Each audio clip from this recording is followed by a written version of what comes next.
अस्सलाम वालेकुम। शुरू करते हैं जी चैप्टर 2 साइंस।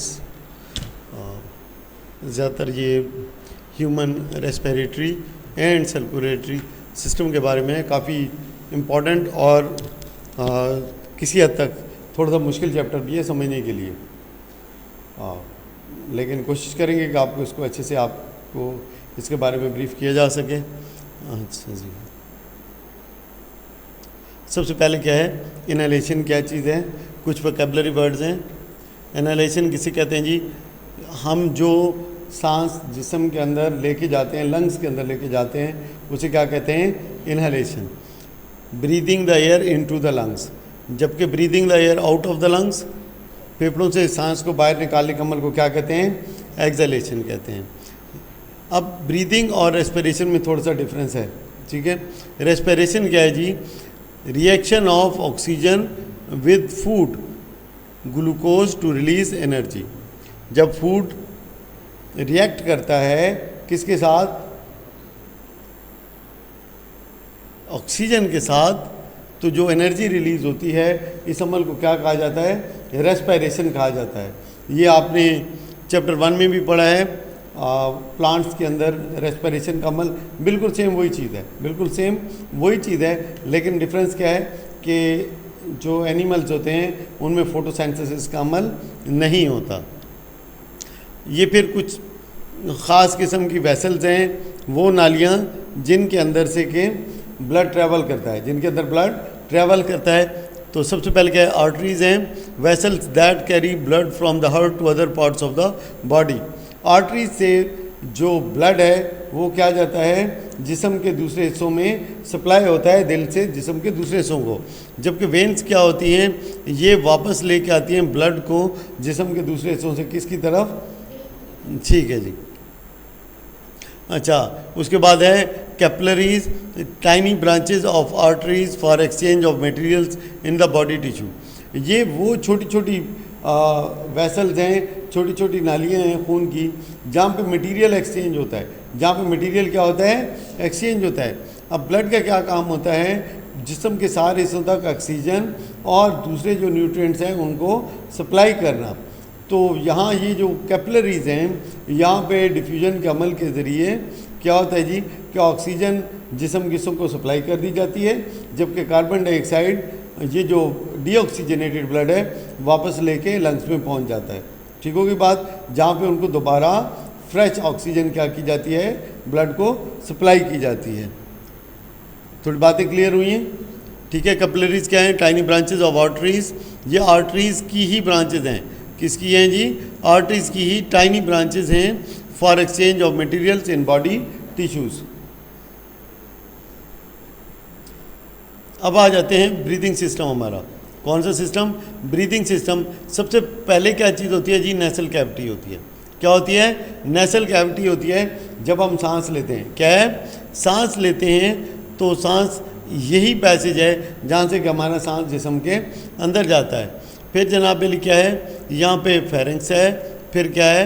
लैरिंक्स है, फिर क्या है? ये जो लंबा पाइप है इसे क्या कहते हैं? ट्रेचिया कहते हैं। फिर यहाँ से ये छोटे हिस्सों में तकसीम हो जाता है, दो हिस्सों में क्या होता है?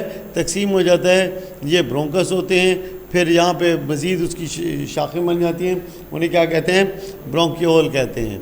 फिर यहाँ पे एयर सैक्स होते हैं। ये टोटल लंग्स की मतलब एक अंदर की कंस्ट्रक्शन है। फिर हमारा जो ब्लड सर्कुलेटरी सिस्टम है, इसके बेसिकली कितने हिस्से हैं? ये 3 हिस्से दिखाएंगे। Number 1 blood vessels. अब ब्लड वेसल्स के अंदर आर्टरीज भी शामिल हैं, वेन्स भी शामिल हैं और कैपिलरीज भी शामिल हैं। फिर क्या है? हार्ट है। हार्ट मतलब है कि आप कह सकते हैं कि हेडक्वार्टर है इस सारी चीज़ का, सारी एक्टिविटी का, जहाँ से कि खून की जो है आम तरफ जारी रहती है। फिर लंग्स हैं। लंग्स का काम क्या होता है? लंग्स का बेसिकली आप कहते हैं तो 2 काम कह सकते हैं। एक कि यहाँ पे एयर इन आउट होती है, लंग्स के ज़रिए क्या होती है? एयर इन आउट होती है। सेकेंडली जो काम है वो ये है कि यहाँ पे जो मटेरियल है वो एक्सचेंज होता है। मटेरियल क्या होता है? एक्सचेंज होता है। जो डीऑक्सीजनेटेड ब्लड है वहाँ से कार्बन डाइऑक्साइड बाहर चली जाती है, जबकि जो फ्रेश एयर आती है जिसके अंदर ऑक्सीजन शामिल होती है वो ब्लड के अंदर, जहाँ पे लंग्स के अंदर शामिल हो जाती है। ठीक है जी बात? आगे चलें। यहाँ पे कुछ स्टेटमेंट्स गिवन है। अब यहाँ पे कुछ स्टेटमेंट्स गिवन है, we breathe in to get carbon dioxide. तो ये बात क्या है, बिल्कुल ही गलत है। हम क्या करते हैं, ब्रीथ इन करते हैं टू गेट ऑक्सीजन। सही है, तो ये क्या है, रॉन्ग स्टेटमेंट है। Chloroplast are the cell organelles where food is oxidise to release energy. तो ऐसी बात नहीं है। ये कहाँ पे होता है, देखें हमारा जो भी अमल है एनर्जी रिलीज़ का, वो कहाँ पे है, माइटोकॉन्ड्रिया। क्या है, माइटोकॉन्ड्रिया। जबकि क्लोरोप्लास्ट के अंदर तो क्या होता है जी, ये फोटोसिंथेसिस के अमल के लिए क्लोरोफिल यहाँ पे मौजूद होता है। ठीक है, उसके बाद है cardiac muscles in the heart contract and relax to pump the blood and circulate it throughout the body. ये बिल्कुल सही बात लिखी हुई है। कार्डियक मसल्स होते हैं, दिल के अंदर कौन से मसल्स होते हैं, कार्डियक मसल्स होते हैं, जिनका क्या काम होता है, ब्लड को पंप करना। उसके बाद है it is a chlorophyll which gives red colour through the blood. तो ऐसी कोई बात नहीं है। तो ये क्या होता है जी, इट इज़ अ क्लोरोफिल। तो ये क्लोरोफिल नहीं है, हेमोग्लोबिन है। क्या है, हेमोग्लोबिन होता है, रेड कलर का पिगमेंट होता है। नेक्स्ट क्या हमारे पास, ये ब्रीदिंग है। अब ब्रीदिंग का सिस्टम है, सबसे पहले तो रेस्पिरेटरी सिस्टम को देखते हैं। ये आपको बता दिया बेटा, नेसल पैसेज है, ठीक है, फिर ग्लोटिस है, और इसके ऊपर एक ढक्कन लगा होता है जिसको क्या कहते हैं, एपीग्लोटिस कहते हैं। ठीक है, तो ये जो सांस का चैम्बर है, जो नाली है, उसके अंदर किसी और चीज़ को जाने से रोक देता है। फिर ये फेरेंक्स है, ओरल कैविटी है, लैरेंक्स है। ये पहले भी आपको सारी चीज़ें एक दफ़ा बता चुका हूँ। ये पिक्चर में मेरे ख्याल में बड़े अच्छे से क्लियर नज़र आ रही हैं। ये क्या चीज़ है जी, ब्रोंकी है। ठीक है, और उसके बाद क्या है जी, ये लंग्स है आपके। उसके बाद ये ट्रेचिया है, जिसको ये जो पाइप की तरह है। फिर क्या है, ये लैरेंक्स है, ओरल कैविटी है, ये आपका मुंह का जो हिस्सा है, ये उसको दिखाया जा रहा है। यहाँ पे ग्लोटिस एपिग्लोटिस बता दिया। अब थोड़ा सा इसको रीडिंग कर लेते हैं ताकि बिल्कुल ही अच्छे से क्लियर हो जाए। Number 1, air इंटर्स the body through the nostrils. नाक से एयर सबसे पहले आपके जिस्म में दाखिल होती है। The nostril leads into nasal passage. तो ये कहाँ पे, ये नेसल पैसेज है, जहाँ तक कि आपको ये हवा को ले जाते हैं आपकी क्या है जी, नोस्ट्रल्स। अच्छा जी, dust and bacteria are trapped by the hair and mucus in the nasal passage. आपका जो नाक होता है, जो आपका नेसल पैसेज है, इसके अंदर क्या होते हैं, हेयर होते हैं, और दूसरा क्या होता है, म्यूकस होता है, ये जो रेशा जिसको आप कहते हैं। ठीक है, यहाँ पे बैक्टीरिया और डस्ट को ट्रैप कर लिया जाता है। डस्ट और बैक्टीरिया जो यहाँ से जिस्म के अंदर जाने की कोशिश कर रहे होते हैं, यहाँ पे उनको रोक दिया जाता है। The air is also warm and moistured in the nasal passage.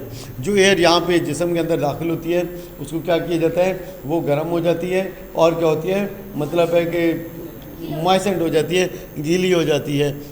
From air, यहाँ से air is pass to the windpipe और ट्रैकिया। ये जो ट्रेचिया है, यहाँ पे इसको विंड पाइप भी बोलते हैं। इसको क्या बोला जाता है, ट्रेचिया का दूसरा नाम क्या है, विंड पाइप है। एयर फिर यहाँ पे पहुँच जाती है। उसके बाद थ्रू लैरेंक्स और वॉइस बॉक्स। लैरेंक्स या वॉइस बॉक्स के, ये आपको ये जो एरिया है ऊपर वाला, ये क्या है, इसे कहते हैं लैरेंक्स या voice box.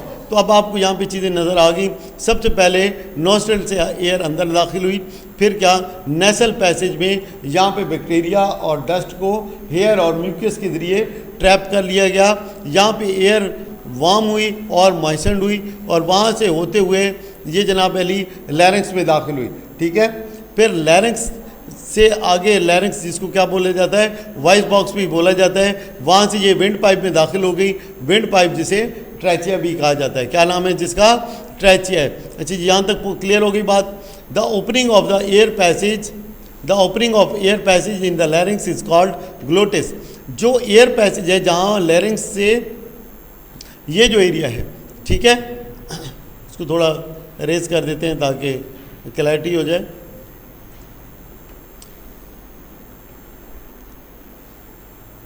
The opening of the air passage in the larynx is called glottis. तो लैरिंग्स में जिस मकाम पे एयर का पैसेज ओपन हो रहा है, एयर का पैसेज ओपन हो रहा है, उसे क्या कहते हैं, ग्लोटिस होते हैं। विच हैज़ अ लिड, इसके ऊपर एक लिड ढक्कन होता है, जिसे क्या कहते हैं, एपिग्लोटिस कहते हैं। एपिग्लोटिस क्या करती है, prevents food from entering into trachea. Food को इंटर नहीं होने देती। जो आप खुराक खाते हैं, देखें अल्लाह पाक का कितना बड़ा निज़ाम है कि वहीं पे आपका हवा भी वहीं पे आ रही है, खुराक भी वहीं पे मौजूद है। लेकिन जो खुराक है वो एयर वाले सिस्टम में दाखिल नहीं हो सकती। वहाँ पे एक ढक्कन लगा हुआ है, वहाँ पे क्या लगा हुआ है, ढक्कन लगा है, जिसे क्या बोला जाता है, एपिग्लोटिस। अच्छा जी, ये फूड की एंट्री को रोकता है। उसके बाद trachea divides into 2 tubes. Trachea जो है 2 हिस्सों में तकसीम हो जाती है, जिन्हें क्या कहते हैं बेटा, ब्रोंकी कहते हैं, और उसका सिंगुलर क्या है, ब्रोंकस है। सिंगुलर क्या है, ब्रोंकस है। द ब्रोंकी मतलब है जो एक सिंगुलर शाख है इसकी, carry air into the lungs, carry air into the lungs, 1 to each lung. ये दोनों हैं, एक उस लंग में चली जाएगी और एक इस लंग में चली जाएगी, और दोनों के अंदर क्या होती है, एयर होती है। The wall of the trachea and bronchi bear cilia and have mucus. जो ये जो ट्रेचिया है, विंड पाइप है, इसकी जो वॉल्स हैं, जो दीवारें हैं, उनके अंदर क्या होता है बेटा, एक चीज़ होती है सीलिया और दूसरा क्या होता है, म्यूकस। अच्छा जी, अब which trap dust particles and bacteria. अब यहाँ पे भी डस्ट पार्टिकल्स और बैक्टीरिया को क्या कर लिया जाता है, ट्रैप कर लिया जाता है इनसाइड द लंग्स। लंग्स के अंदर the bronchi branch into smaller tubes called bronchioles. जो ब्रोंकी है ये फिर दोबारा मतलब है कि ब्रांचेज में तकसीम हो जाती है, जिन्हें क्या कहा जाता है, ब्रोंकियोल्स कहा जाता है। ये देख रहे हैं, ये एक ब्रोंकी इधर आई, एक ब्रोंकी इधर आई, यहाँ से फिर फर्दर जो है ये स्प्लिट हो गई शाखों के अंदर, जिनको क्या कहा जाता है, ब्रोंकियोल कहा जाता है। क्या बिल्कुल आसानी से बात समझ आ रही, नहीं आ रही?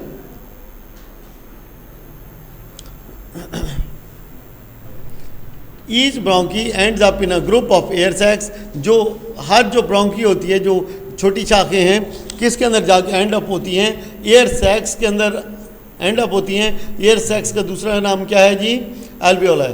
क्या है, एल्वियोलाई। क्या है, एल्वियोलाई के अंदर, और इसका सिंगुलर क्या है, एल्वियोलस है। The lungs look like sponge. तो जो फेफड़े होते हैं ये स्पॉन्ज की तरह लगते हैं due to the presence of alveoli.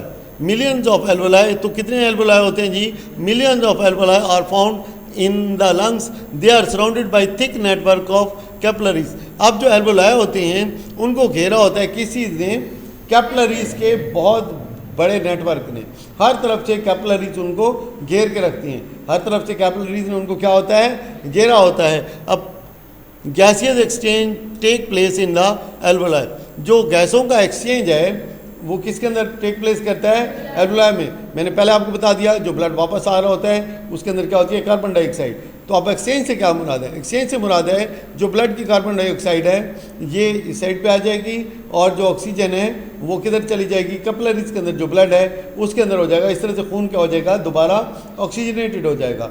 जो खून के अंदर क्या हो जाएगी, दोबारा ऑक्सीजन भर जाएगी। अच्छा जी, पढ़ लेते हैं इसको।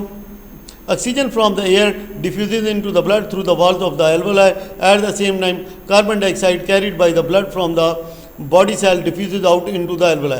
अब diffuses क्या मतलब, diffuses ये क्या चीज़ है?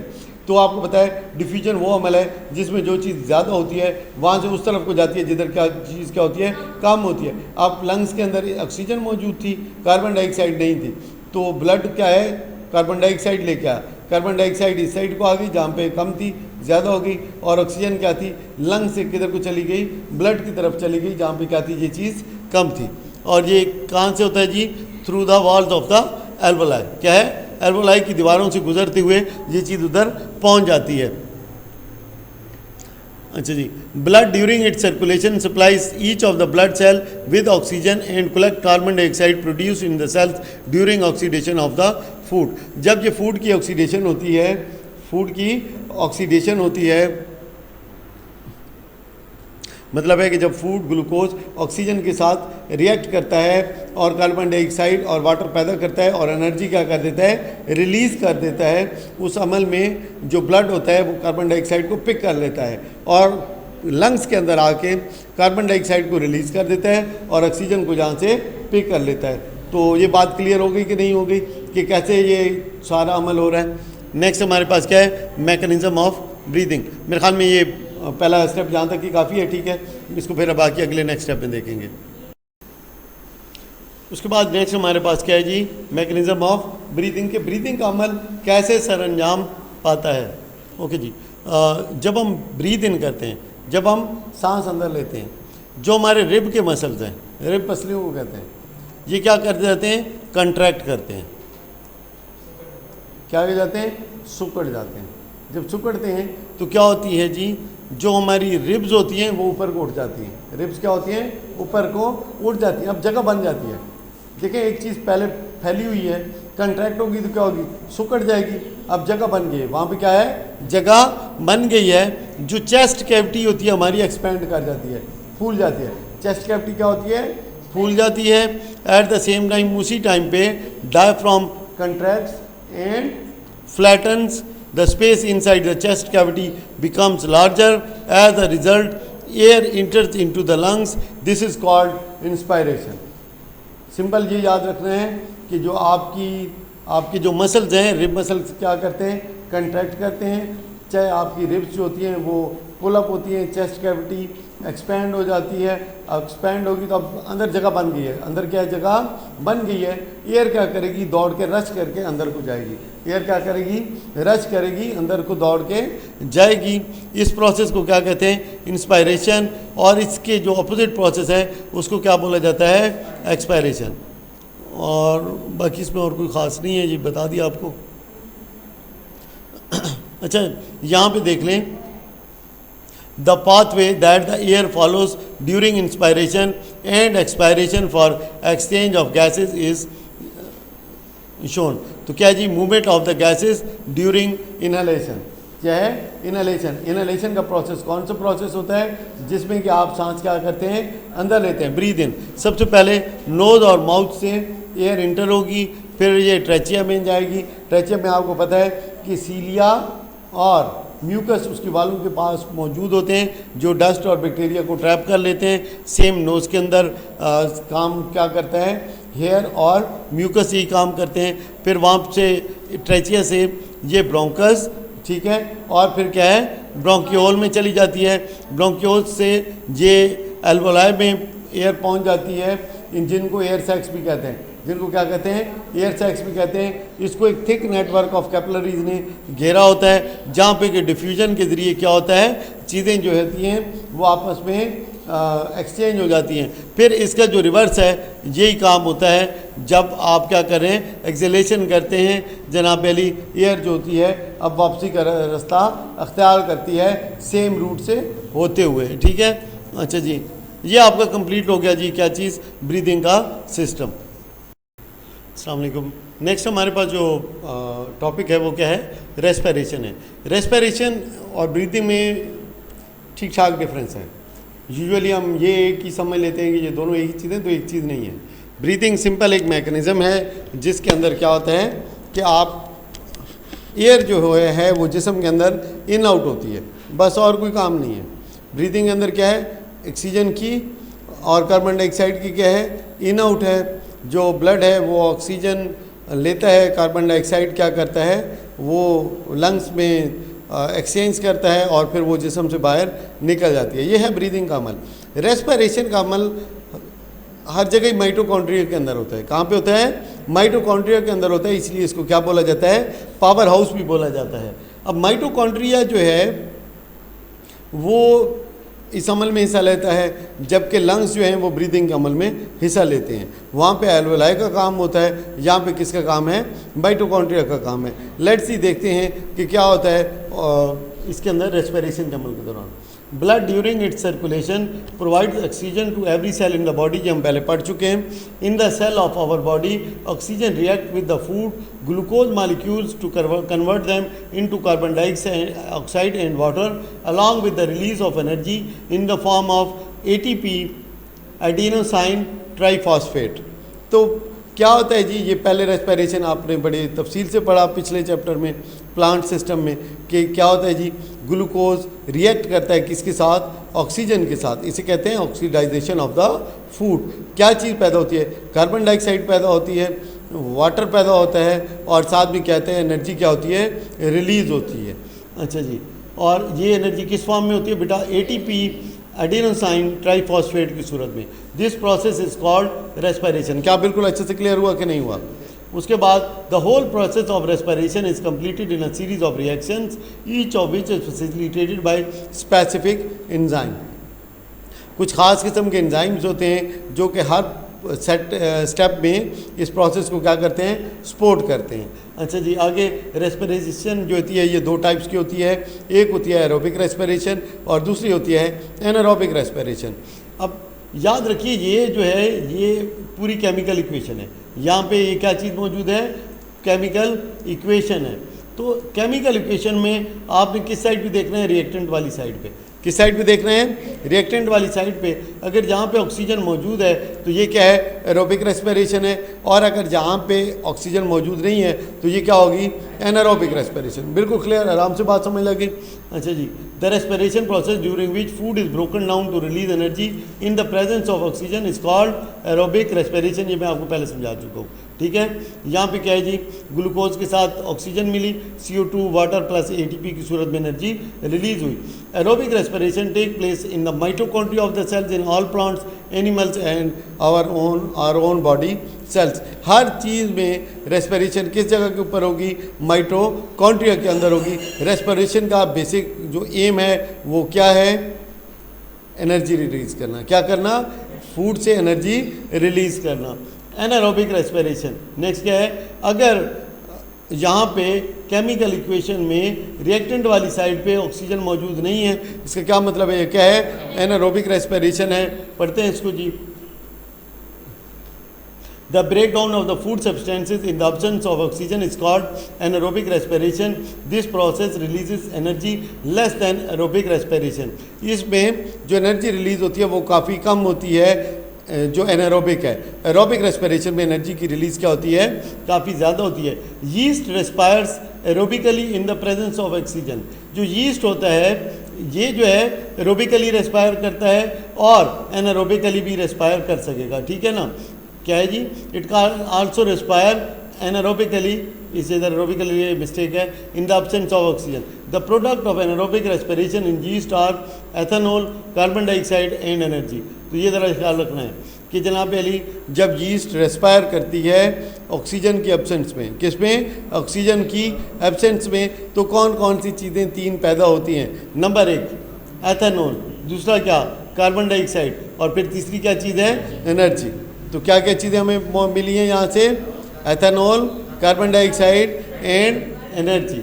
उसके बाद ये ग्लूकोज है और यहाँ पे कोई ऑक्सीजन मौजूद नहीं है। Due to the production of alcohol, ethanol क्या है, इसी को अल्कोहल भी कहते हैं। अल्कोहल के पैदा होने की वजह से जब यीस्ट एनारोबिकली रेस्पायर होती है, इसे क्या कहते हैं, अल्कोहलिक फर्मेंटेशन भी कहते हैं। इसे क्या बोला जाता है, अल्कोहलिक फर्मेंटेशन भी बोला जाता है। Are muscles normally respires aerobically. हमारे जो मसल्स हैं आम तौर पे क्या करते हैं, एरोबिकली रिस्पायर करते हैं, लेकिन जब हम तेज़ दौड़ते हैं, क्या करते हैं, तेज़ दौड़ते हैं, अब उतनी ऑक्सीजन हमें सप्लाई नहीं हो रही होती, उतनी ऑक्सीजन हमें सप्लाई नहीं हो रही होती, तो फिर क्या करते हैं हमारे मसल्स कैसे रिस्पायर करते हैं, एनारोबिकली।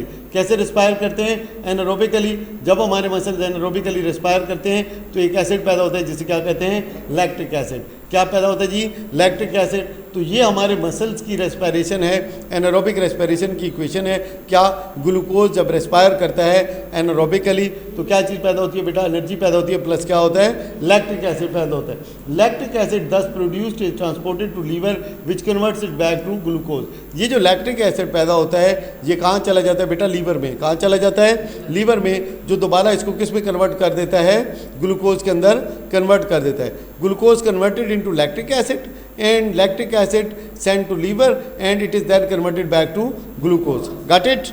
Okay. नेक्स्ट है जी difference between aerobic and aerobic respiration. ये सारी चीज़ें हम देख चुके हैं, दोबारा भी बता देता हूँ। ऑक्सीजन की मौजूदगी में रेस्पिरेशन एरोबिक होगी, गैर मौजूदगी में एनारोबिक होगी। दोनों चीज़ें क्लियर हो गई। उसके बाद है एरोबिक रेस्पिरेशन में एनर्जी रिलीज ज़्यादा है, एनारोबिक में क्या है, कम है। उसके बाद कार्बन डाइऑक्साइड और वाटर पैदा होते हैं एरोबिक रेस्पिरेशन में, जबकि लैक्टिक एसिड क्या पैदा होता है, मसल्स में, जबकि एथेनॉल और कार्बन डाइऑक्साइड पैदा होते हैं किस में जी, यीस्ट की रेस्पिरेशन में, एनारोबिक। ठीक है, anaerobic respiration of the yeast produces ethanol, carbon dioxide and energy, जबकि मसल्स के अंदर कौन सी चीज़ पैदा होती है बेटा, लैक्टिक एसिड पैदा होता है। क्या होता है, लैक्टिक एसिड प्लस एनर्जी, जो कि वापस दोबारा कन्वर्ट होता है लीवर में जाके ग्लूकोज के अंदर। क्या ये बात बिल्कुल अच्छे से क्लियर होगी कि नहीं होगी, क्या ये आपको याद करने की ज़रूरत पड़ेगी कि नहीं पड़ेगी? इंशाल्लाह एक दफ़ा देखेंगे और ये बिल्कुल क्या हो जाएगा, क्लियर होगा। नेक्स्ट आप उसके बाद इसका MCQs मतलब है कि जब उसे गो थ्रू होंगे तो ये बिल्कुल ही क्लियर कट हो जाएगी इंशाल्लाह, फिर भूलेगा नहीं। नेक्स्ट हमारे पास क्या है, कुछ इंफॉर्मेशन हमें गिवन है कि unit for the measure of energy बेटा क्या है, जूल में एनर्जी मेजर की जाती है और किस में, किलो जूल में। किस में मेजर की जाती है एनर्जी, जूल में, और किस में, किलो जूल में। The most commonly use unit to measure energy is also calorie और किलो कैलोरी। क्या है, जो दूसरे यूनिट हैं जैसे एनर्जी जिसमें मेजर की जाती है वो कौन से हैं, कैलोरी और क्या है, किलो कैलोरी। ये जो कैलोरी है ये फूड की एनर्जी, फूड से जो एनर्जी हासिल होती है उसको मेजर करने के लिए इस्तेमाल करते हैं। तो एनर्जी के कौन कौन से यूनिट हो गए, joule and kilo joule, calorie and kilo calorie. Next हमारे पास क्या है, 1 ग्राम ग्लूकोज अगर हो तो ये तकरीबन 3800 कैलोरीज ऑफ एनर्जी पैदा करता है। 1 ग्राम ग्लूकोज का, 1 ग्राम ग्लूकोज कितनी एनर्जी पैदा करता है, 3800 कैलोरीज। क्लियर हो गई कि बात नहीं होगी, ठीक है, या 3.8 के कैलोरी या 3.8 किलो कैलोरी। अच्छा जी, उसके बाद है कैटलिस्ट किसे कहते हैं। कैटलिस्ट वो चीज़ होती है जो खुद तो केमिकल रिएक्शन में हिस्सा नहीं लेता लेकिन उस रिएक्शन को क्या कर देता है, तेज़ कर देता है, स्पीड अप कर देता है, तो इसे क्या कहते हैं, कैटलिस्ट। इसे क्या बोला जाता है, कैटलिस्ट। उसके बाद क्या जी, the chemical reaction taking place in living bodies are called biochemical reactions. अब जो रिएक्शंस हमारी बॉडी के अंदर हो रहे हैं उन्हें क्या कहा जाता है, ये कौन सी रिएक्शंस हैं, बायोकेमिकल रिएक्शंस हैं। उसके बाद the catalyst of biochemical reactions are the enzymes which are special type of protein. अब जो हमारे जिस्म के अंदर रिएक्शंस है वो उन्हें क्या कहते हैं, बायोकेमिकल रिएक्शंस। अब इसके अंदर कैटलिस्ट क्या चीज़ होती है, एंजाइम्स होते हैं। क्या होते हैं बेटा, एंजाइम्स होते हैं। और एंजाइम्स क्या है, ख़ास किस्म की प्रोटीन है। एंजाइम्स क्या है, ख़ास किस्म की प्रोटीन है। उसके बाद है difference between breathing and respiration. जी मैं वैसे बात तो आपको अच्छे से क्लियर कर चुका हूँ लेकिन यह है कि थोड़ा सा दोबारा देख लेते हैं। ब्रीदिंग का क्या काम है जी, इनहेलेशन और exhalation of the air, air का जिस्म में आना और जिस्म से बाहर जाना। जबकि रेस्पिरेशन ये फूड के ब्रेकडाउन का वो अमल है जिसके दौरान एनर्जी रिलीज होती है। अब ब्रीथिंग कहाँ पे होती है, लंग्स के अंदर होती है। कहाँ पे होती है बेटा, लंग्स के अंदर होती है। जबकि रेस्पिरेशन कहाँ पे होती है जी, माइटोकॉन्ड्रिया के अंदर होती है। उसके बाद पर्पस ब्रीथिंग का क्या है, ऑक्सीजन अंदर ले, ये टक्कर ना करें, ठीक है। अच्छा हम इसको देख रहे थे, इसमें जो पर्पस हमने देख लिया, उसके बाद हमने ये देख लिया कि ये काम कहाँ पे होता है। तीसरी बात, जो एंजाइम्स होते हैं, क्या चीज़ होती है, एंजाइम्स होते हैं। ये टेक पार्ट करते हैं किसके अंदर, रेस्पिरेशन के अमल के दौरान, जबकि इनका कोई भी काम नहीं होता है ब्रीदिंग के अमल के दौरान, ठीक है। उसके बाद रिब मसल्स जो होते हैं इन द कैविटी, ये टेक पार्ट करते हैं, जबकि मसल्स की कोई पार्टिसिपेशन नहीं है किसके अमल के दौरान, रेस्पिरेशन के अमल के दौरान। रेस्पिरेशन हमारा क्लियर हो जाता है।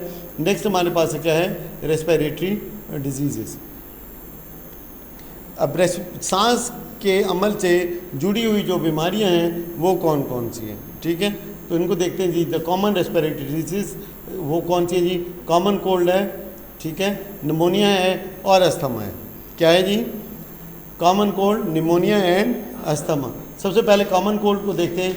Common cold is the most common infectious disease of human respiratory system. सबसे जो कॉमन बीमारी है वो क्या है, कॉमन कोल्ड। क्या है, कॉमन कोल्ड है। ये वायरल इन्फेक्शन है, एक से दूसरे को लगती है, एक से दूसरे को लगती है। इसके सिम्टम्स क्या है, अलामात क्या हैं, कफ, खांसी आती है, गला ख़राब हो जाता है, रनिंग नोज़ और नेसल कंजेशन एंड स्नीजिंग, और छींके वगैरह शामिल हैं। क्या है जी, कौन कौन सी अलामात शामिल हैं इसके अंदर। नंबर 1 कफ होगा, उसके बाद क्या होगा, स्नीजिंग होगी, उसके बाद क्या होगा जी, सोर थ्रॉट होगा, रनिंग नोज़ होगा। ये सारी किसकी अलामात हैं जी, कॉमन कोल्ड की अलामात हैं। इससे बचने का सबसे आसान जो तरीका क्या है कि अपने आप को साफ़ रखें। अपने आप को साफ़ रखें कैसे जी, हाथों को धोते रहें, गेटिंग रेस्ट, आराम करें जब ज़रूरत है, and using liquids in the diet. अपनी डाइट के अंदर लिक्विड्स का इस्तेमाल क्या करें, ज़्यादा करें। कोई प्रॉपर मेडिकेशन नहीं है, ये मतलब है कि आप कह सकते हैं कि इसकी ये बीमारी लाइलाज है, ये दवाइयों से ठीक होने वाली नहीं है। एहतियात ही आपका जो है इसके लिए बेस्ट इलाज है। लेकिन यह है कि कोई प्रॉपर मेडिकेशन नहीं है, लेकिन यह है कि कुछ मेडिसिन यूज़ ज़रूर की जाती हैं जिनसे इसमें बेहतरी आ जाती है। लेकिन अगर आप कहेंगे टू द पॉइंट ट्रीटमेंट तो वो यहाँ पे कॉमन कोल्ड की नहीं है। नेक्स्ट क्या है? निमोनिया। नेक्स्ट क्या है? निमोनिया काफ़ी ख़तरनाक बीमारी है, डेथ हो सकती है अगर निमोनिया शिद्दत अख्तियार कर जाए तो निमोनिया क्या है? ये भी एक और आम बीमारी है, तमाम एज ग्रुप्स के अंदर होती है। कॉमन कोल्ड भी तमाम एज ग्रुप्स में होती है, निमोनिया भी तमाम एज ग्रुप्स के अंदर होती है। बच्चों को बहुत ज़्यादा नुकसान बहरहाल पहुंचाती है ये। Pneumonia is a lungs disease. Pneumonia क्या है? लंग्स की डिजीज़ है। मतलब है इसके सिम्टम्स किससे रिलेटेड होंगे? लंग्स से रिलेटेड होंगे। It can be cause by bacterial, viral और फंगल इन्फेक्शन। यूजुअली बीमारी जो होती है या तो बैक्टीरिया से फैलती है या वायरस से या फंगी से। लेकिन यहाँ पे क्या है? यहाँ भी ये तीनों ही मौजूद हैं। बैक्टीरिया से भी फैल सकती है, वायरस से भी फैल सकती है और फंगी से भी फैल सकती है। लेकिन कॉमन कोल्ड में देखा था आपने क्या था? वो वायरल इन्फेक्शन थी। क्या चीज़ थी? वायरल इन्फेक्शन थी। ये क्या है जी? Bacteria, viral and fungal. The symptoms of, अब इसके सिम्टम्स क्योंकि सांस की बीमारियां हैं तो जो सिम्टम्स होते हैं वो मिलते जुलते ही होते हैं। कफ होती है, chest pain, fever and difficulty in breathing.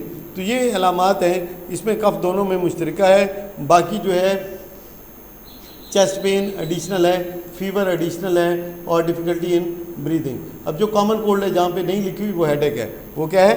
Headache है। सर में दर्द आम सी बात है कॉमन कोल्ड के जो भी पेशेंट होते हैं उनके लिए। उसके बाद यहाँ पे क्या है? इसके सिम्टम्स में क्या है जी? निमोनिया के कफ है, चेस्ट पेन है और फीवर है और जनाबेली डिफ़िकल्टी इन ब्रीदिंग, सांस लेने में मुश्किलात पेश आ सकती हैं ड्यूरिंग निमोनिया। तो निमोनिया में बेसिकली होता क्या है? जो एल्वोलाई हैं उनमें पस पड़ जाती है। क्या पड़ जाती है? पस पड़ जाती है। Which prevents oxygen from reaching the blood, जो कि ऑक्सीजन को ब्लड तक पहुंचने में मुश्किल बना देती है। और ब्रीदिंग क्या हो जाती है? वो पेनफुल हो जाती है। और ब्रीदिंग क्या होती है? पेनफुल होती है। Pneumonia is treated with antibiotics as advised by the physician. Antibiotics से इसका इलाज किया जाता है। अब ऊपर हमने देखा था कॉमन कोल्ड का क्या था? Wash your hand, wash your hand, get rest and plenty of liquids in the diet. यहाँ पे प्रिवेंटिव मेजर क्या है? Wash hands same. उसके बाद है यूज़ टिश्यू पेपर और हैंड करचीफ वाइल कफिंग और स्नीजिंग। तो ये बेसिकली दूसरों को बचाने के लिए कि जब आप छींक मारते हैं या खांसी का हमला होता है तो क्या यूज़ करें? हैंड करचीफ, रुमाल यूज़ करें या क्या करें? टिश्यू पेपर यूज़ करें ताकि दूसरों तक ये चीज़ ना फैले। निमोनिया क्लियर हो गया, कॉमन कोल्ड क्लियर हो गया, बड़े आराम से बात क्लियर हुई। नेक्स्ट हमारे पास क्या है? अस्थमा। नेक्स्ट क्या हमारे पास? अस्थमा। अब अस्थमा क्या है? अब अस्थमा ये मतलब है कि ये जो विस्लिंग साउंड होती है, देखा होगा जो अस्थमा का पेशेंट होते हैं और सर्दियों में स्पेशली ख़ास तौर पे कि सांस लेना काफ़ी मुश्किल हो जाता है उनके लिए। अक्सर उनको मतलब है कि हॉस्पिटल ले जाकर ट्रीटमेंट करानी पड़ती है। तो क्या ये अस्थमा क्या है? It is a form of difficult breathing. ये डिफ़िकल्ट ब्रीदिंग की एक एग्जांपल है। Commonly it is an allergic response of the body to the substances like pollen, household dust, a particular food और feathers from the pillow. तो ये चार चीज़ें। तो हमने देखा कॉमन कोल्ड क्या था, निमोनिया क्या था, अब तीसरी चीज़ आ गई। क्या चीज़ हमारे पास? अस्थमा। क्या? अब अस्थमा है क्या? ये एलर्जिक रिस्पॉन्स है। जबकि निमोनिया क्या था? लंग्स डिजीज़ थी। क्या थी? लंग्स डिजीज़ थी। अस्थमा क्या है? एलर्जिक रिस्पॉन्स है। किन चीज़ों से एलर्जी हो सकती है? नंबर एक जो फीदर है, क्या है? फीदर हैं बर्ड्स के, उनसे हो सकती है। नंबर टू क्या हो सकती है जनाब एली? जो पिलो फीदर या बर्ड फीदर, मतलब दोनों एक ही तरह की चीज़ें हो गई। दूसरी चीज़ क्या है? पोलन। क्या है? पोलन। ये अक्सर सर्दियों में ज़्यादा होती है। क्या होती है? ये बीमारी क्या होती है? इसका अटैक सर्दी में ज़्यादा होता है। और जो पोलन वगैरह हैं ये अप्रैल में खैर मतलब है कि ज़्यादा होते हैं एयर के अंदर। तो पोलन हो गया। हाउस होल्ड डस्ट, घर के अंदर जो मिट्टी है, घर के अंदर जो डस्ट वगैरह है, जो झाड़ू वगैरह लगाते हैं तो उससे जो उड़ती है किसी ख़ास किस्म के फूड से, या क्या है? Feather of the pillow. तो ये चार चीज़ें हो गई। क्या हो गई? चार चीज़ें हो गई जो कि अस्थमा के अंदर थी। नंबर एक pollen, household dust, pillow feathers and चौथी चीज़ हमारे पास क्या है, कोई ख़ास किस्म का फूड। उसके बाद कैरेक्टरिस्टिक विस्लिंग साउंड, ख़ास किस्म की विस्लिंग साउंड प्रोड्यूस होती है। जब अस्थमा के मरीज़ जब सांस लेते हैं तो ख़ास किस्म का साउंड प्रोड्यूस होती है। कौन सी साउंड होती है? विस्लिंग साउंड होती है ब्रीदिंग के दौरान। उसके बाद इन एलर्जिक चीज़ों से बच के हम अपने आप को अस्थमा से महफूज रख सकते हैं। तो ये यहाँ तक हमारे पास आ गई कौन सी, ये जो डिजीज़ हैं रिलेटेड टू रेस्पायरेशन, ये हमने डिस्कस कर लिए।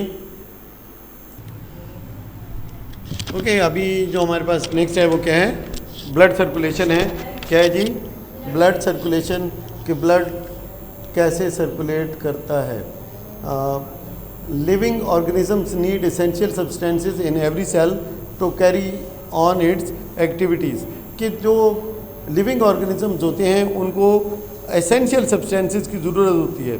जो ज़रूरी चीज़ें हैं वो हर सेल को चाहिए, वो हर सेल को चाहिए। तो कौन, और उसके बाद जो वेस्ट मैटर प्रोड्यूस्ड होता है ईच सेल में, उससे भी जान छुड़ानी है, उससे भी जान छुड़ानी है। तो ये क्या काम होता है जी? यूनि सेलुलर जो ऑर्गेनिजम्स होते हैं, जो एक सेल वाले हैं, ये काम अचीव हो जाता है किस प्रोसेस के ज़रिए? डिफ्यूजन के ज़रिए।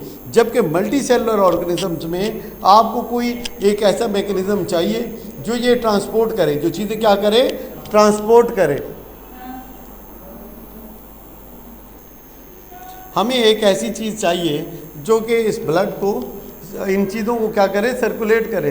जो चीज़ें नहीं चाहिए उनसे हमें जान छुड़ा दे, गेट रिड करा दे, और जो चीज़ें चाहिए वो हमें शामिल करा दे। इसके लिए क्या होता है? एक ट्रांसपोर्ट सिस्टम होता है। क्या होता है? जो चीज़ों को लेके आए और लेके जाए। जो ह्यूमंस के अंदर या एनिमल्स के अंदर होता है, इसको फिर क्या कहा जाता है जनाब? ये कौन सा सिस्टम है? सर्कुलेटरी सिस्टम है। कौन सा सिस्टम है? सर्कुलेटरी सिस्टम है। इसके अंदर कौन कौन से कंपोनेंट शामिल हैं? सबसे सेंटर में जो चीज़ होती है उसे क्या बोलते हैं? हार्ट। उसे क्या बोला जाता है? हार्ट। दिल है। फिर दिल में देखें दो किस्म की यहाँ पे वेन्स वेसल्स मौजूद हैं। एक है आर्टरीज, एक क्या है?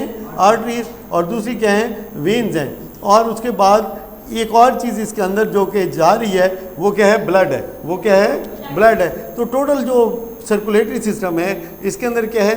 दो किस्म की वेसल्स हैं, आर्टरी एंड वीन्स। उसके बाद जो है एक इसका जो मतलब एक हेडक्वार्टर है जिसे क्या कहते हैं? हार्ट कहते हैं। और फिर जो फ्लूइड है ऑपरेट होता है इसके अंदर, जिसे क्या बोला जाता है? ब्लड बोला जाता है। तो लेट्स सी,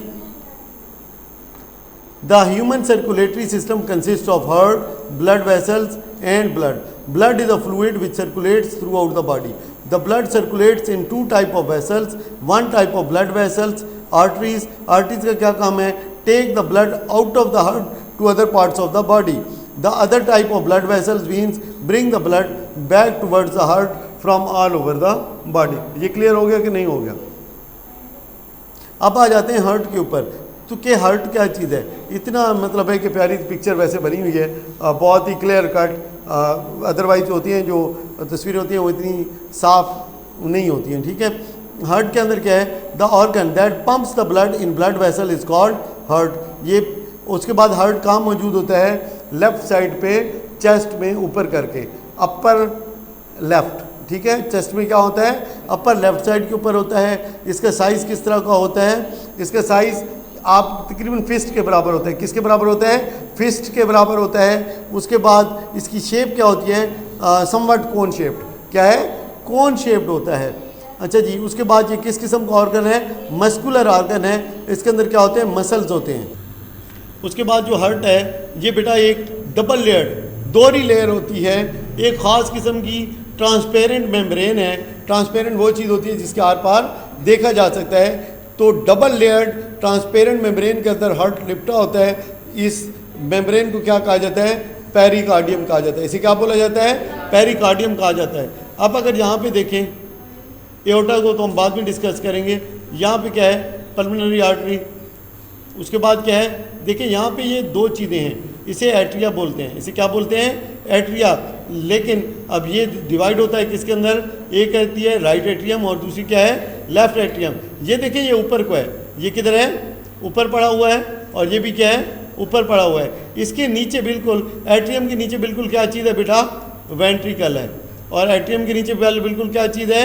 वेंट्रिकल है। इसका मतलब है जो चीज़ यहाँ से मूव करेगी राइट एट्रियम से, वो किस में जाएगी? राइट वेंट्रिकल में जाएगी। और जो लेफ्ट एट्रियम से मूव करेगी वो कहाँ पे जाएगी? लेफ्ट वेंट्रिकल के अंदर जाएगी। किसके अंदर जाएगी? लेफ्ट वेंट्रिकल के अंदर जाएगी। तो ये यहाँ से बात क्लियर हो गई है कि नहीं हो गई है? वो आप आगे जा पाते हैं तो उसके ऊपर बात करते हैं ना। अभी फ़िलहाल तो हम आपको सिर्फ इसकी कंस्ट्रक्शन दिखा रहे हैं कि कौन सी चीज़ कहाँ पे मौजूद है। अपनी जगह से आगे जाते हुए फिर बड़ा मुश्किल का शिकार हो जाता है। जहाँ पे हम मौजूद हैं स्टेप बाय स्टेप आगे चलेंगे इंशाल्लाह, और जब ये लेक्चर कंक्लूड हो जाएगा उसके बाद आप क्वेश्चंस कर सकेंगे। आपको भी फिर सवाल करते हुए अच्छा लगेगा और मुझे भी जवाब देते हुए अच्छा लगेगा। बीच में मतलब है कि अगर हम उसको स्किप कर देंगे किसी चीज़ को तो फिर हो सकता है शायद आपको समझ हो लेकिन दूसरे को फिर समझ नहीं आएगी। अच्छा जी, देखते हैं। Internally the heart consist of 4 chambers. दिल के 4 चैम्बर होते हैं। दिल के कितने चैम्बर होते हैं? 4 चैम्बर होते हैं। जो ऊपर वाले 2 चैम्बर्स होते हैं उनको मिला के क्या बोला जाता है? एट्रिया। इनको क्या मिला के बोला जाता है बेटा? एट्रिया। ये 2 जो चैम्बर हैं इन्हें क्या बोला जाता है? एट्रिया। अब जो एट्रिया है इनके नाम अगर हम फर्दर देखें तो क्या है? एक है बेटा राइट एट्रियम और दूसरा क्या है? Left atrium. इसी तरह से जो नीचे वाले 2 चैम्बर हैं उन्हें क्या बोला जाता है? वेंट्रिकल्स। और अगर उनको अलग-अलग करें तो एक राइट वेंट्रिकल और एक लेफ्ट वेंट्रिकल। ये मैं बता चुका हूँ। एट्रियम के नीचे उसी का वेंट्रिकल और राइट एट्रियम के नीचे उसी का राइट वेंट्रिकल। ये चीज़ें आपको फिर चीज़ें याद रखने में मदद देंगी। The atria are divided into left atrium and right atrium. The ventricles are also divided into right ventricle and left ventricle. Atria, अब एट्रिया क्या है? ये थिन वॉल है। देखें, इसको देख के भी नज़र आ रहा है। अगर आपने कभी खुद भी एक्सपीरियंस किया हो जानवरों वगैरह के ऊपर स्पेशली अगर देखा हो तो ये क्या होता है? ये थिन वॉल्ड है। इसके मुकाबले में ये सख्त होता है। ये क्या होता है बेटा? सख्त होता है। तो क्या है जी? Atria are thin walled chamber as compare to the ventricles. क्या ये बात याद रहेगी? नहीं रहेगी। ठीक है। उसके बाद left ventricle is thicker than the right ventricle. जो लेफ्ट वेंट्रिकल है, ये वाली जो साइड है, ये थिक होती है इसकी निस्बत। और ये मैंने बताया ये दोनों थिन है, ये दोनों क्या हैं? थिक है। लेकिन उसमें जो लेफ्ट वाला है वो ज़्यादा थिक है राइट वाले की निस्बत। ठीक होगी बात? उसके बाद the left atrium opens into the left ventricle. अब ये कितनी इजी बात हो गई कि लेफ्ट एट्रियम किस में जाके खुलेगा? लेफ्ट वेंट्रिकल में। और राइट एट्रियम किस में जाके खुलेगा? राइट वेंट्रिकल में। The flow of the blood from atria to ventricles.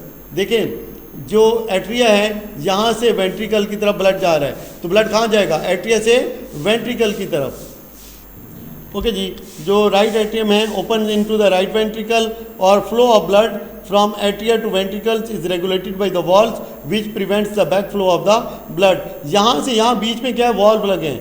यहाँ इन दोनों के बीच में बेटा क्या चीज़ लगी है? वॉल्व लगे हैं। क्या लगे हैं? वॉल्व लगे हैं, जिसकी वजह से जो ब्लड का जो फ्लो है वो वापस नहीं जाता। मतलब ऐसा नहीं हो सकता कि वेंट्रिकल से ब्लड किधर चला जाए, एट्रियम में चला जाए। बीच में वॉल्व लगे हैं जो इस ब्लड फ्लो को क्या करते हैं? वापस जाने नहीं देते। नेक्स्ट हमारे पास है working of the heart. The right atrium receives deoxygenated blood. अब ये जो राइट एट्रियम है ये वाला बेटा, इसके पास क्या होता है? डीऑक्सीजनेटेड ब्लड आता है। और इसके पास क्या होता है? ऑक्सीजनेटेड ब्लड आता है। तो कहाँ से आएगा जी? लंग्स से आएगा। कहाँ से आएगा? लंग्स से आएगा। ठीक होगी बात? तो यहाँ तक ये बात क्लियर हो गई। अब सिर्फ एक ही चीज़ आपने याद रखनी है पूरे उसमें, क्या कि राइट एट्रियम में डीऑक्सीजनेटेड ब्लड आता है। ये ध्यान में याद रखना है। बाकी सारा समझाना मेरा काम है कि बात पूरी की पूरी तरह आपके जहन में बैठ जाए और कुछ भी याद करने की ज़रूरत ना पड़े, सिर्फ अच्छे से सुन लेना है। अच्छे से सुन लेना है। राइट एट्रियम में क्या चीज़ आती है जी? डीऑक्सीजनेटेड ब्लड आता है। लेफ्ट एट्रियम क्या है जी? लंग से ऑक्सीजनेटेड ब्लड आता है। ये दोनों कंट्रैक्ट करते हैं। अच्छा जी, इधर इसी पढ़ लेते हैं ताकि आपको ये भी क्लियर हो जाए। The right atrium receives deoxygenated blood through 2 veins. 2 veins होती हैं। एक वेन होती है जो अपर बॉडी पार्ट से आपको ब्लड देती है और दूसरी क्या होती है? Lower part of the body से ब्लड लेके आती है। The left atrium receives oxygenated blood from the lungs. Both atria, अब ये दोनों जो एट्रिया हैं बेटा, ये वाला भी और ये वाला भी, ये कंट्रैक्ट करते हैं एट द सेम टाइम। क्या करते हैं जी? कंट्रैक्ट करते हैं एट द सेम टाइम, उसके बाद both atria contract at the same time and pump the blood from the left atrium। अब लेफ्ट से किधर को जाएगा, नीचे उसी के लेफ्ट वेंट्रिकल में, और फिर राइट एट्रियम से किसी के जाएगा उसी के राइट वेंट्रिकल में। एट्रिया ने कंट्रैक्ट कर लिया, एट्रिया ने कंट्रैक्ट कर लिया, ब्लड भेज दिया कहाँ पे बेटा, वेंट्रिकल को। अब दोनों वेंट्रिकल कंट्रैक्ट करेंगे एट द सेम टाइम, दोनों वेंट्रिकल क्या करेंगे, कंट्रैक्ट करेंगे सेम टाइम में। अब देखें वेंट्रिकल्स का काम मैंने कहा, अब राइट वाले का काम क्या है, ब्लड कहाँ से ले रहा है राइट वाला, डीऑक्सीजनेटेड ब्लड ले रहा है। क्या ले रहा है बेटा, डीऑक्सीजनेटेड ब्लड ले रहा है। इस टाइम जब होता है तो लेफ्ट जो वेंट्रिकल है इससे ब्लड पंप होके तमाम बॉडी पार्ट्स में चला जाता है except for the lungs. Lungs के अलावा तमाम बॉडी पार्ट्स में चला जाता है through the main artery called aorta. जो मेन आर्टरी है उसको क्या बोलते हैं। अब ये बात समझ लगी कि हमारे पास जो दोनों मौजूद हैं एट्रियम, वहाँ वो दोनों क्या करते हैं, सेम टाइम पे कंट्रैक्ट करते हैं और अपने अपने वेंट्रिकल को ब्लड पहुँचा देते हैं। वो दोनों भी कंट्रैक्ट कर जाते हैं सेम टाइम पे, वो दोनों भी क्या करते हैं सेम। जो राइट वाला है उसका काम तो डीऑक्सीजनेटेड ब्लड के साथ है। किसके साथ है बेटा, डीऑक्सीजनेटेड ब्लड के साथ है। अब वो क्या करता है, वो जनाब अली जो है ब्लड सप्लाई कर देता है लंग्स को, जबकि जो लेफ्ट वाला है, जबकि जो क्या है लेफ्ट वाला है वो क्या करता है, लेफ्ट वाला लंग्स के अलावा बाकी सारे बॉडी पार्ट्स को खून पहुंचाता है। किसके ज़रिए, एक मेन लाइन के ज़रिए जिसको क्या बोलते हैं, आयोटा बोलते हैं। क्या बोलते हैं, आयोटा बोलते हैं। ये आर्टरी है, मेन आर्टरी है। कौन सी आर्टरी है बेटा, मेन आर्टरी है। आयोटा के ज़रिए जो तमाम बॉडी पार्ट्स हैं उसको ब्लड क्या है सप्लाई कर देता है। ये आसान था या मुश्किल था, बिल्कुल सीधी सीधी बात लिखी हुई है, कोई इसके अंदर प्रॉब्लम वाली बात नहीं है। Blood vessels, next we have deoxygenated blood. बेटा ये जो वेन, ये आगे पढ़ेंगे ना आपको, उसमें आपको नजर आएगा कि डीऑक्सीजनेटेड ब्लड कौन सी चीज़ लेके आ रही है, वेन्स लेके आ रही है, लेकिन यह है कि ये डिटेल में भी देखते हैं। सही है। ब्लड वेसल्स, तो ब्लड वेसल्स दो किस्म की होती हैं। एक का काम होता है दिल से खून लेके जाना और एक का काम होता है बेटा खून वापस लेके आना। तो जो खून लेके जाने वाली चीज़ें हैं वो क्या है, उन्हें क्या बोला जाता है, आर्टरीज बोला जाता है। क्या बोला जाता है, आर्टरीज बोला जाता है। इसमें जो सबसे बड़ी आर्टरी है वो क्या है, अयोटा है। क्या अयोटा है, वो कहाँ से है, वो जनाब अली आपके लेफ्ट वेंट्रिकल जब कंट्रैक्ट होता है तो उससे ब्लड किधर को जाता है, अयोटा को जाता है। अयोटा से फिर छोटी और ब्रांचेस बन जाती हैं। कौन सी बन जाती हैं, सब ब्रांचेस बन जाती हैं। इन सब ब्रांचों को क्या कहा जाता है जी, आर्टरीज कहा जाता है। क्या कहा जाता है, आर्टरीज। अब आर्टरीज से फिर फर्दर ब्रांचें बन जाती हैं, उन्हें क्या बोला जाता है, आर्ट्रियोल्स बोला जाता है। क्या बोला जाता है, आर्ट्रियोल्स बोला जाता है। आर्ट्रियोल से फिर फर्दर सब ब्रांचें बन जाती हैं जिन्हें क्या बोला जाता है, कैपिलरीज बोला जाता है। इन सब के अंदर कौन सा खून है, ऑक्सीजनेटेड ब्लड है, जिसके अंदर क्या है, साफ खून है, लंग से जो हो क्या है, कौन सा खून है बेटा, साफ खून है। इसके अंदर ऑक्सीजन मौजूद है, फूड इसके अंदर मौजूद है और ये सारे बॉडी पार्ट्स को सप्लाई होगा किसके ज़रिए, डिफ्यूजन के अमल के ज़रिए।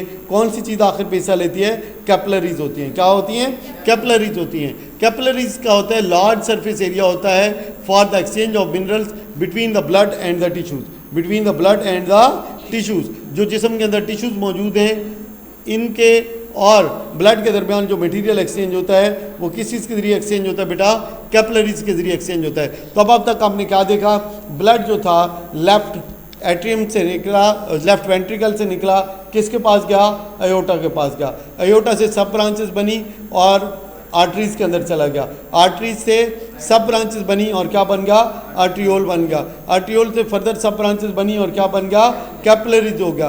कैपिलरीज में डिफ्यूजन के ज़रिए जो फूड था वो एक्सचेंज हुआ किसके बीच में, टिश्यूज़ और ब्लड के बीच में एक्सचेंज हो गया। अब आर्टरीज से ये जो कैपिलरीज हैं ये फर्दर क्या हो जाएंगी, अब यूनाइट होना शुरू हो जाएंगी। अब क्या हो जाएंगी, यूनाइट होना शुरू हो जाएंगी। अब वापसी का अमल है, अब किसका अमल है, ब्लड की वापसी का अमल है। तो ये जनाब अली कैपिलरीज आपस में जब जुड़ जाती हैं तो ये क्या बन जाती हैं, विनियोल्स बन जाती हैं। क्या बन जाती हैं, विनियोल्स बन जाती हैं। विनियोल्स जॉइन होकर क्या बन जाती हैं, वीन्स बन जाती हैं।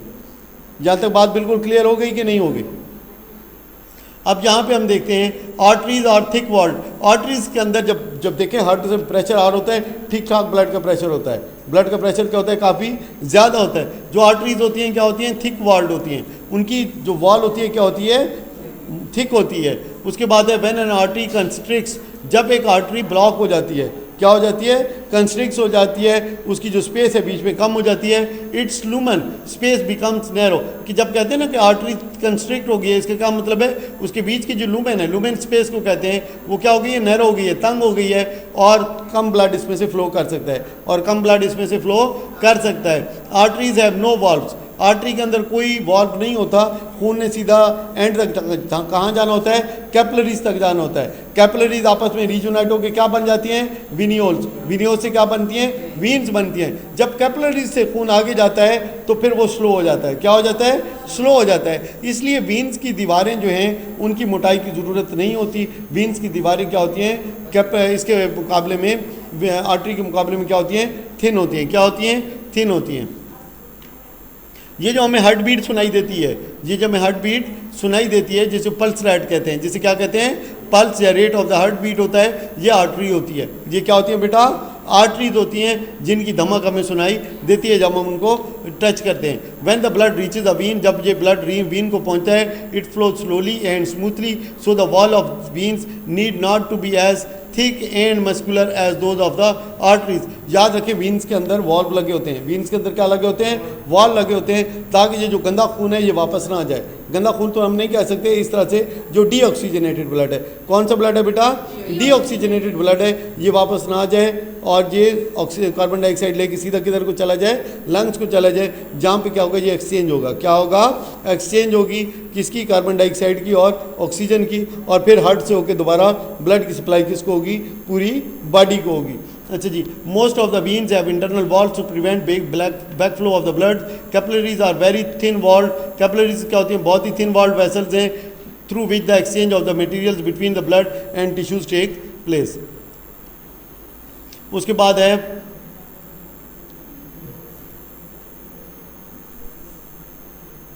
एक है मिनी एक्सरसाइज है, what type of blood is received by the right atrium. Oxygenated होगा, डीऑक्सीजनेटेड होगा, वेरी गुड। अच्छा जी, नेक्स्ट क्या हमारे पास, पल्स मीटर बनाने की जरूरत नहीं है। आर्टरीज, वीन्स और कैपिलरीज का कंपैरिजन। आर्टरीज मैंने आपको बताया था कौन सी होती हैं, ये ब्लड किधर को लेके जाती हैं, हार्ट से दूर लेके जाती हैं, हार्ट से दूर लेके जाती हैं। वीन्स का क्या काम है, ये वापस लेके आती हैं। और कैपिलरीज का क्या काम है, provide large surface area for exchange of the minerals between the tissues and the blood. उसके बाद है आर्टरीज क्या होती हैं, थिक वॉल्ड होती हैं। वीन्स क्या होती हैं बेटा, थिन वॉल्व होती हैं। और कैपिलरीज बहुत ज़्यादा थिन वॉल्ड होती हैं। क्यों, क्योंकि exchange of material take place होना है। क्या है, एक्सचेंज ऑफ मटेरियल। अगर बहुत ज़्यादा थिन नहीं होंगी तो फिर कैसे उन वॉल्व्स को जो न्यूट्रिएंट्स हैं वो डिफ्यूजन के ज़रिए पार कर सकेंगे, और कार्बन डाइऑक्साइड उस साइड से ब्लड की तरफ आ सकेगी और ऑक्सीजन उधर को जा सकेगी। तो इसके लिए कैपिलरीज का वेरी थिन वॉल्ड होना क्या है, ज़रूरी है। नेक्स्ट क्या है जी, आर्टरीज के अंदर मैंने बताया हाई ब्लड प्रेशर होता है, कैपिलरीज में हाई ब्लड प्रेशर होता है। कैपिलरीज से जब कैपिलरीज ये इनका काम ख़त्म हो जाता है, जो diffusion of food and nutrient and oxygen and carbon dioxide ये जब हो चुका होता है, तो फिर क्या होता है, वापसी का सफ़र होता है ब्लड की सफाई के लिए। ठीक है, तो ये कहाँ पे आ जाता है, वीन्स के अंदर आ जाता है। यहाँ पे वॉल्व लगे होते हैं, और ब्लड प्रेशर क्या होता है बेटा, लो होता है। इसी लो ब्लड प्रेशर की वजह से तो उसकी वॉल्व क्या होती हैं, थिन होती हैं। उसके बाद आर्टरीज में और कैपिलरीज में कोई वॉल्व नहीं होते, वीन्स में वॉल्व होता है ताकि बैक फ्लो ना हो सके। उसके बाद जो आर्टरीज हैं इनका काम होता है कैरी ब्लड करना, जिसके अंदर ऑक्सीजन और न्यूट्रिएंट है तमाम बॉडी सेल्स के लिए, मास वाइज के पल्मोनरी आर्टरी के। कौन से आर्टरी के, पल्मोनरी आर्टरी के, जिसके अंदर डीऑक्सीजनेटेड ब्लड होता है। ये एमसीक्यूज भी है कि वो कौन सी आर्टरी है जिसके अंदर ब्लड जो होता है वो डीऑक्सीजनेटेड होती है, वो कौन सी आर्टरी है बेटा, पल्मोनरी आर्टरी। उसके बाद वीन्स के अंदर क्या होता है, डीऑक्सीजनेटेड ब्लड होता है, कार्बन डाइऑक्साइड होती है, और बेटा क्या होते हैं, वेस्ट होते हैं। उसके बाद क्या है जी, कैपिलरीज क्या होती हैं, ये आपको पहले कई दो बता दिया, provide oxygen and nutrient to the cells and collect carbon dioxide and other waste from the cells. तो ये आपका टोटल हो गया हार्ट सर्कुलेटरी सिस्टम, सारा कुछ इसके अंदर क्या हो गया है, कवर हो गया। नेक्स्ट हमारे पास क्या आ गया है, अब हम ब्लड को डिस्कस करेंगे। नेक्स्ट हमारे पास क्या है, ब्लड है। क्या है, ब्लड है। हमने हार्ट को डिस्कस कर लिया, सारी चीज़ों को देख लिया। अब हमें ये भी तो देखना है कि जो हार्ट के अंदर जो वेसल्स के अंदर जो चीज़ मूव कर रही है वो क्या है। तो ब्लड है जी।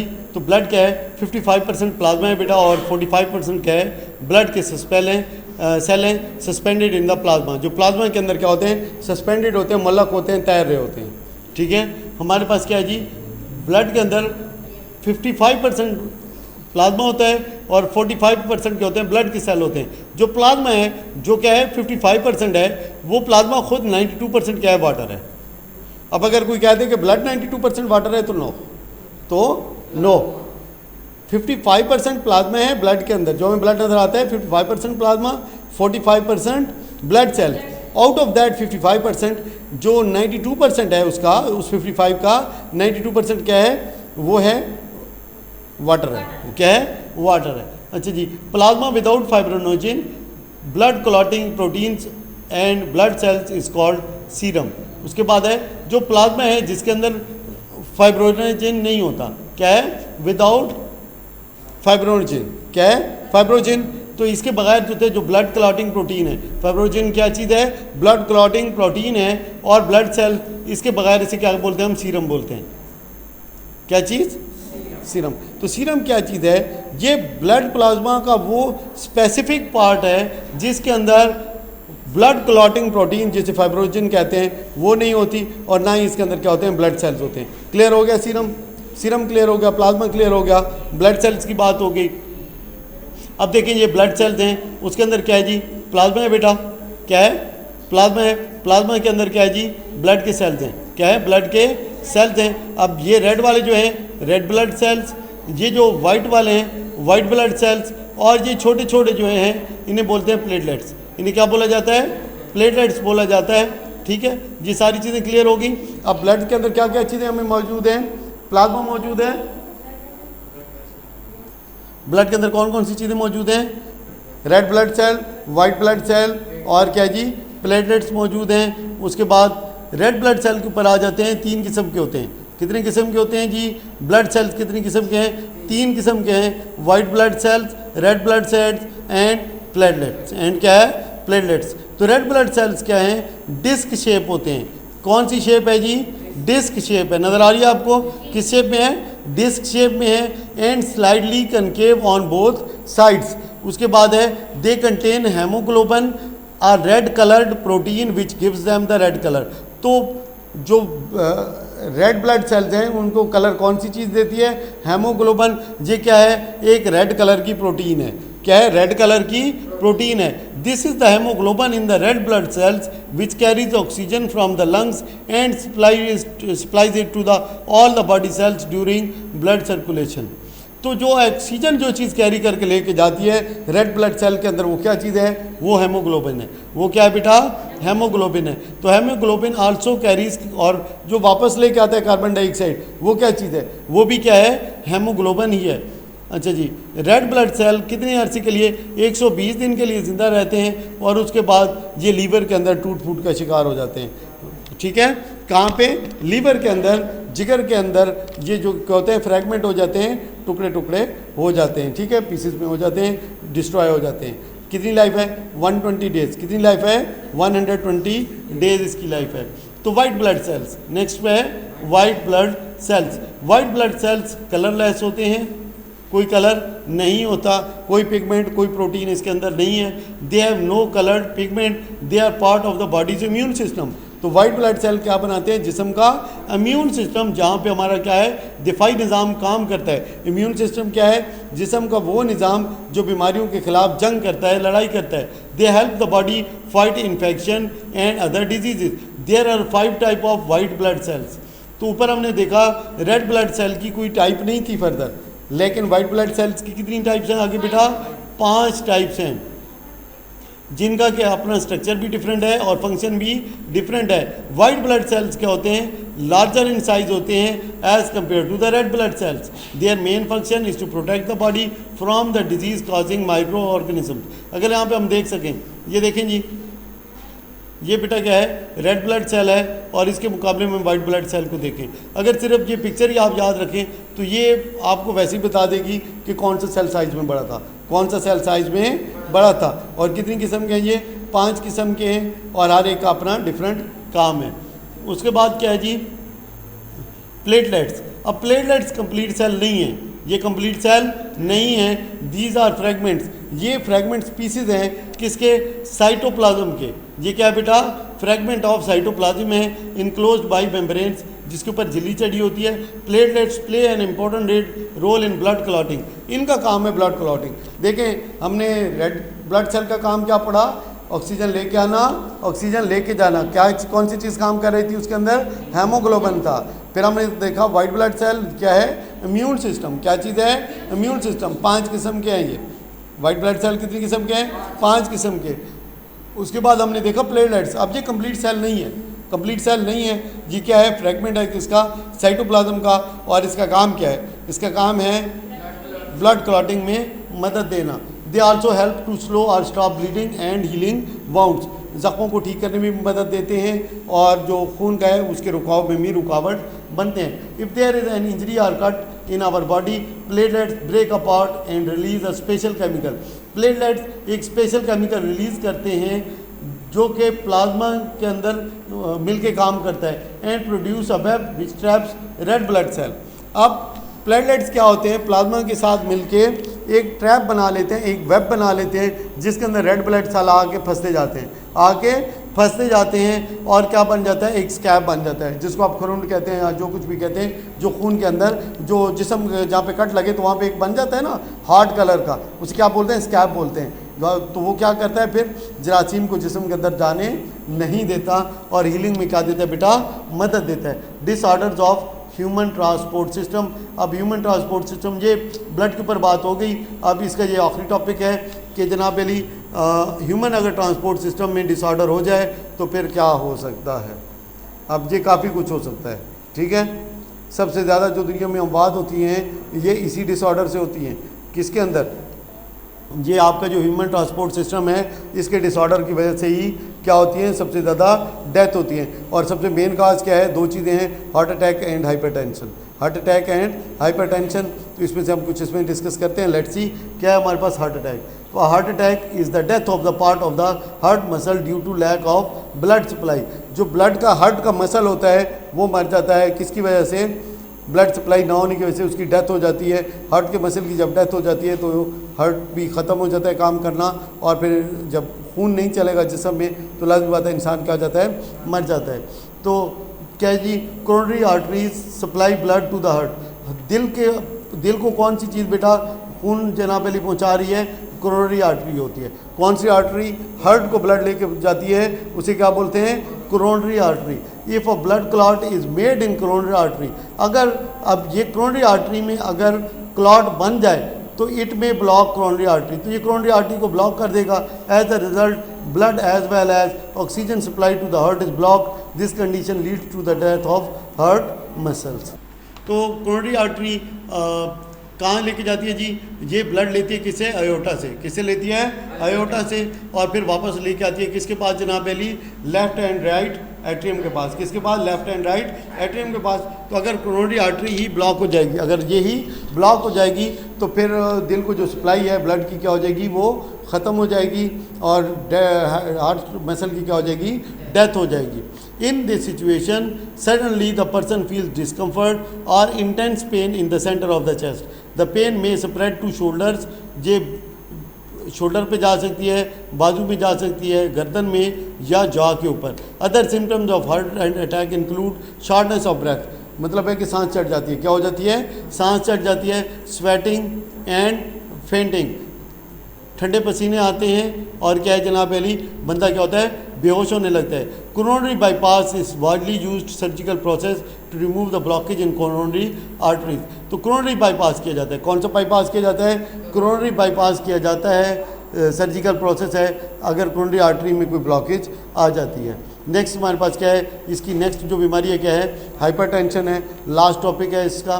तो blood pressure is the force, blood pressure वो फोर्स है जो कि ब्लड एग्जर्ट करता है on the wall of the arteries या वीन्स के ऊपर। मैंने बताया आर्टरीज में हाई प्रेशर ब्लड होता है, वीन्स में क्या होता है, लो प्रेशर ब्लड होता है। तो prolonged high blood pressure is called hyper tension. अगर लंबे अरसे तक आपको ब्लड प्रेशर का, हाई ब्लड प्रेशर का सामने है, इसे क्या बोला जाता है, हाइपर टेंशन बोला जाता है। During hypertension the heart has to pump the blood harder, heart को ज़्यादा मतलब है कि जोर लगाना पड़ता है ब्लड को पंप करने के लिए। ओबेसिटी, मोटापा and lack of exercise lead to hypertension.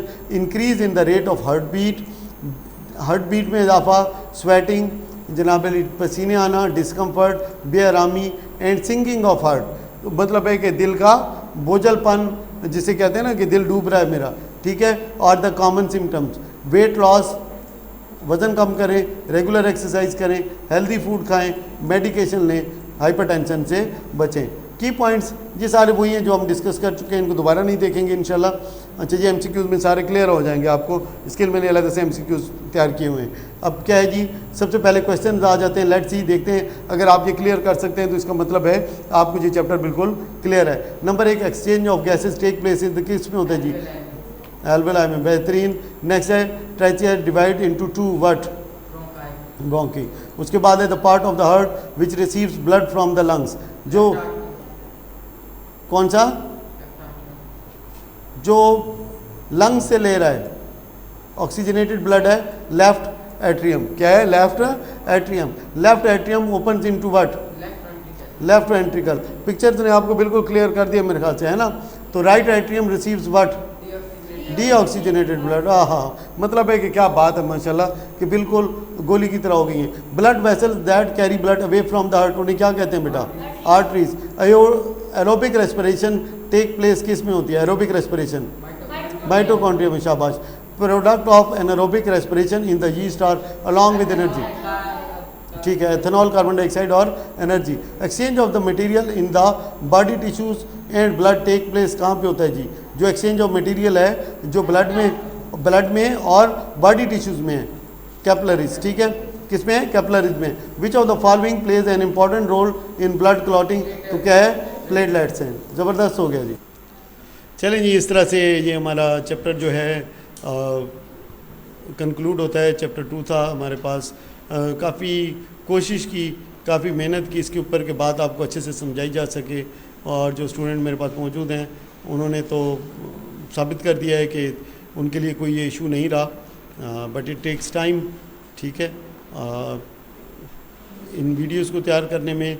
और अब देखें, ये कहने का तो जो वीडियो है ये अबाउट तकरीबन 1 आवर के करीब होगी, but it took nearly 3 hours. तो उम्मीद है कि आप इसको अच्छे से देखेंगे और फिर जो एमसीक्यूज़ नेक्स्ट आने हैं उनको आप ज़रूर कोशिश करेंगे कि अच्छे से अटैम्प्ट करके इस चैप्टर को क्लियर किया जा सके। Thank you very much.